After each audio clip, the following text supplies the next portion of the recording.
रग चादरी चटई तिथं काय आहे का? आता या क्षणाला आम्ही सकाळपासून पाहिलं तर तिथं कुठल्याही स्वरूपाची रग, चादरी किंवा गाद्या, उश्या असं कुठल्याही मोठ्या अवजड वस्तू आढळून आलेल्या नाही, जेणेकरून ते पाणी तुंबलेलं आहे. राजेश क्षीरसागरांचा एक आरोप आहे की तिथं चादर, चटई किंवा अन्य कोणत्या तरी वस्तू टाकल्या जातात किंवा वाहत येतात, त्यामुळं या तळ्याला हे स्वरूप येतं ग्राउंडला. तर आता साहेब स्पष्ट म्हणले की तिथं काहीच नाही, तर आहे का नाही? उशी, गाद्या वगैरे काय नाही, उशी गादी किंवा काय त्याच्यामुळे तटत होतं असं जे राजेश क्षीरसागरांचं ऑब्जेक्शन होतं की तिथं काही नाही. राजेश क्षीरसागर हे पूर्णपणे स्वच्छ खोटं बोलताना सापडतात. ठेकेदाराला आतापर्यंत 8 नोटीस आम्ही दिलेल्या आहेत. ठेकेदारानं जर आता वेळेत काम चालू करण्याचं त्याला दिलेलं आहे, पण अजून काही चालू केलेलं नाही आहे. या 2 दिवसात जर काम चालू नाही केलं तर त्याच्यावर आम्ही FIR वगैरे दाखल करण्याची कारवाई करतो. स्पष्टपणे अतिरिक्त आयुक्त म्हणतात की इतका निधी खर्च झालेला आहे, पण राजेश क्षीरसागरने ज्या पद्धतीनं टेक्निकली न वस्तुस्थिती पाहता जे स्टेटमेंट केलं होतं की तिथं रग, चादरी वगैरे कोणतरी आणून टाकतं आणि त्यामुळे ते तटतं, तर आता स्वतः त्यांनी चेक केलेला तिथं काही असली वस्तू नाही. त्यांनी केलेला हा पराक्रम त्या गांधी मैदानाची विल्हेवाट लावणारा आणि विल्हेवाट लावण्यामध्ये घटनेचे शिल्पकार हे राजेश क्षीरसागर आहेत. निधी किती आला होता आणि किती खर्च झाला, बिल किती अदा झाले आणि ही परिस्थिती काय म्हणजे थोडक्यात माहिती द्या. पाऊस चालू झाल्यापासून या वर्षीच्या पावसाळ्यात आतापर्यंत 2 ते 3 वेळा मोठ्या प्रमाणात गांधी मैदानात पाणी साचलेलं आहे. पूर्ण तुडूंब भरलेलं होतं गांधी मैदान. यापूर्वी पण मी आरोग्य विभागाच्या वतीनं बोलतो, आरोग्य घनकचरा व्यवस्थापन आणि स्वच्छता विभाग, ते 2 ते 3 वेळा यापूर्वी आपण ते पाणी निचरा करण्याच्या दृष्टीनं त्या ठिकाणी कर मारून पाणी वगैरे सगळं काढून दिलेलं आहे. आजही मोठ्या प्रमाणात पाणी तुंबल्याचं लक्षात आल्यानंतर आरोग्य विभागाने सकाळपासून 2 वेळा त्या ठिकाणी जो कचरा वगैरे आहे त्या अनुषंगाने तिथलं प्लॅस्टिकचे किरकोळ बाटल्या वगैरे होत्या त्या काढल्या, पण आतमध्ये दगड पडल्याचं निदर्शन असेल तर, कारण ते 20 फूट खाली आहे, तिथं मोठ्या काठी टाकून आपण रग, चादरी, चटई तिथं काय आहे का? आता या क्षणाला आम्ही सकाळपासून पाहिलं तर तिथं कुठल्याही स्वरूपाची रग, चादरी किंवा गाद्या, उश्या असं कुठल्याही मोठ्या अवजड वस्तू आढळून आलेल्या नाही, जेणेकरून ते पाणी तुंबलेलं आहे. आतमध्ये दगड पडल्याचं दिसून येतं, ते काठीला जाणवतं, पण सध्या तिथं रग, चादरी, उश्या, गाद्या अशा कुठल्याही वस्तू नाही. दुसऱ्या बाजूला एवढा मोठा निधी आलाय, आपण समोर आहात, आपल्या समोर निदर्शनास येते, या संदर्भानं गुन्हा दाखल होणार आहे का? नगरपालिका काय कारवाईचा बडगा संबंधित बांधकाम विभाग, महादेव फुलारी उपशहर अभियंता, गांधी मैदान विभाग, या संबंधित ठेकेदारांनी आतापर्यंत साधारणतः 3 नोटीस काम केलेलं आहे. आपल्याला शासन निधी उपलब्ध झाला त्याप्रमाणे आपण त्याचं पेमेंट केलेलं आहे, उर्वरित निधीची मागणी आपण केलेली आहे. आणि ठेकेदाराला आतापर्यंत 8 नोटीस आम्ही दिलेल्या आहेत. ठेकेदारानं जर आता वेळेत काम चालू करण्याचं त्याला दिलेलं आहे, पण अजून काही चालू केलेलं नाही आहे.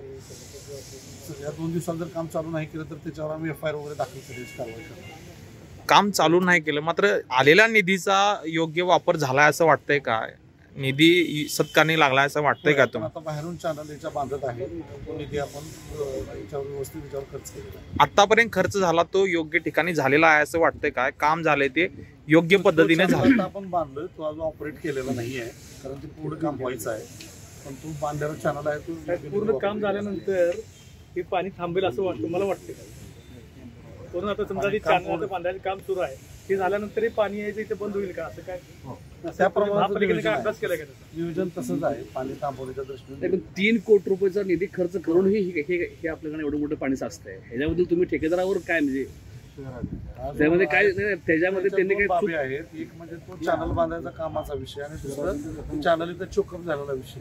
जुना जो इथला जो ही होता चॅनल पास पाणी व्हायचं, तिथला तो बऱ्याच दिवसापूर्वीचा चॅनल जुना असल्यामुळे 30-40 वर्षापूर्वीचा तो चॅनल पडलेला आहे, अंशतः पडलेला होता. ते आपण फोडून पण मागच्या वेळेला सोडलेलं होतं, पण तो जुना चॅनल असल्यामुळे तो बँकेच्या तिथून खाजगी जागेतून जात असतो आणि तो चॅनल तिथे पडलेला आहे, त्याच्यामुळे हा प्रॉब्लेम निर्माण आहे. म्हणजे एका चॅनलमुळे एवढी सगळी कंडिशन निर्माण झाली असं म्हणायचं आहे?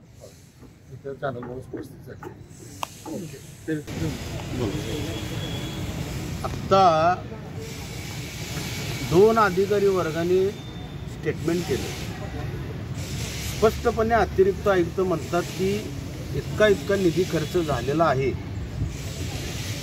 पण राजेश क्षीरसागरने ज्या पद्धतीनं टेक्निकली न वस्तुस्थिती पाहता जे स्टेटमेंट केलं होतं की तिथं रग चादरी वगैरे कोणतरी आणून टाकतं आणि त्यामुळे ते तटतं, तर आता स्वतः त्यांनी चेक केलेलं आहे, तिथं काही असलेली वस्तू नाही.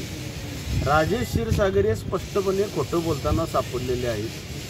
त्यांनी केलेला हा पराक्रम ह्या गांधी मैदानाची विल्हेवाट लावणारा आणि विल्हेवाट लावण्यामध्ये घटनेचे शिल्पकार हे राजेश क्षीरसागर आहेत. पूर्वी ज्या पद्धतीनं धृतराष्ट्राला दिसत नव्हतं, पण ह्या क्षीरसागरांना दिसतं, पण न दिसल्यासारखं ते करतात. ह्या कौरवांचे, कोल्हापूर जिल्ह्यातल्या कौरवांचे हे धृतराष्ट्र आहेत. यांनी सगळं गिळंकृत करायचं ठरवलेलं आहे. 5 कोटी रुपये निधी आला, 3 कोटी रुपये खर्च झाले, 2 कोटी रुपये बिल अदा झालं. काम इतकं केलं तर मग पाणी येतं कसं? आणि दुसरा महत्त्वाचा मुद्दा, या तळ्याच्या भोवतीने, ग्राउंडच्या भोवतीने जितकी घरं आहेत त्या घरामध्ये सध्या गणेशाचं आगमन झालेलं आहे. नैवेद्य दाखवताना त्यांच्या घरामध्ये वास येतो आणि संध्याकाळी पण उपवास सोडताना किंवा आरती म्हणताना देखील वासाचं साम्राज्य आहे. अशा परिस्थितीला सामोरं या अखंड 400-500 कुटुंबाला, 400-500 घरांना ह्या वासाच्या साम्राज्याला सामोरं जावं लागतं. याला पूर्णपणे क्षीरसागर जबाबदार आहेत. त्यांना मी आपल्या न्यूज चॅनलच्या माध्यमातून पुन्हा एकदा बोलवतो की तुम्ही एकदा पाहणी करायला आणि मलाही तिथं बोलवा. ही वस्तुस्थिती आणि हे सगळं कृत्य, ह्या सगळ्या घटनेचे शिल्पकार पुन्हा एकदा मी हे करून सांगतो की 100% क्षीरसागर आहेत आणि त्यांचं हे काम फेल गेलेलं आहे. पूर्वी याला तळं म्हणायचं. या तळ्यामध्ये पाणी हे साचतंच, पाणी साचतं हे माहीत असूनही 5 कोटी रुपये निधी गिळंकृत केला. माझा शेवटपर्यंत आरोप राहणार. आणि आत्ताची आत्ता अशी परिस्थिती आमची झाली, अधिकारी वर्गाशी माझं बोलणं झालं. अधिकारी वर्गाला सांगितलं की जो कोण ठेकेदार आहे त्याच्यावर तुम्ही गुन्हा दाखल करा. त्यांनी शब्द दिलेला आहे, वचन दिलेलं आहे. आयुक्त मॅडमची सही घेऊन त्यांच्यावर गुन्हा दाखल करण्यात येईल. गुन्हा दाखल झाल्यानंतर लोकप्रतिनिधीची पहिला चौकशी होणार की हे टेंडर मिळेपर्यंत, टेंडर मिळायच्या अगोदर ज्या काही घडामोडी घडल्या त्याचा विशेष अहवाल त्यांनी महानगरपालिकेच्या आयुक्तांना सादर करावा. अशाच नवनवीन अपडेट्ससाठी डिजिटल कोल्हापूर चॅनेलला सबस्क्राईब करायला विसरू नका.